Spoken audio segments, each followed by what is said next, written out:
Mountain climbing is comprehended dimly, if at all, by most of the non-climbing world. It's a favorite subject for bad movies and spurious metaphors. A dream about scaling some high, jagged Alp is something a shrink can really sink his teeth into.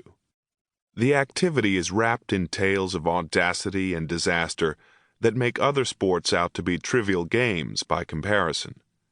As an idea, climbing strikes that chord in the public imagination most often associated with sharks and killer bees. It is the aim of this book to prune away some of this overgrown mystique, to let in a little light. Most climbers aren't in fact deranged. They're just infected with a particularly virulent strain of the human condition. In the interest of truth in packaging, I should state straight away that nowhere does this book come right out and address the central question, why would a normal person want to do this stuff head on? I circle the issue continually, poke at it from behind with a long stick now and then, but at no point do I jump right in the cage and wrestle with the beast directly, mano a mano. Even so, by the end of the book, I think the reader will have a better sense not only of why climbers climb, but why they tend to be so obsessive about it. I trace the roots of my own obsession back to 1962. I was a fairly ordinary kid growing up in Corvallis, Oregon. My father was a sensible, rigid parent who constantly badgered his 5 children to study calculus and Latin, keep their noses to the grindstone, fix their sights early and unflinchingly on careers in medicine or law.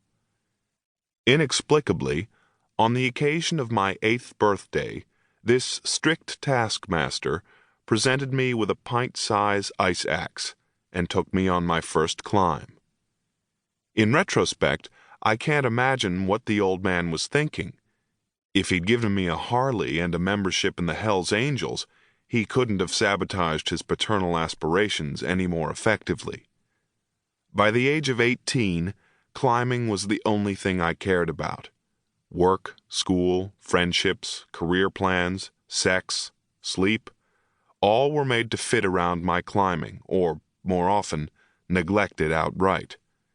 In 1974, my preoccupation intensified further still. The pivotal event was my first Alaskan expedition, a month-long trip with 6 companions to the Aragetch Peaks, a knot of slender granite towers possessed of a severe, haunting beauty. One June morning at 2:30 a.m., after climbing for 12 straight hours, I pulled up onto the summit of a mountain called Xanadu. The top was a disconcertingly narrow fin of rock, likely the highest point in the whole range, and ours were the first boots ever to step upon it. Far below, the spires and slabs of the surrounding peaks glowed orange, as if lit from within, in the eerie night-long dusk of the Arctic summer. A bitter wind screamed across the tundra from the Beaufort Sea, turning my hands to wood. I was as happy as I'd ever been in my life.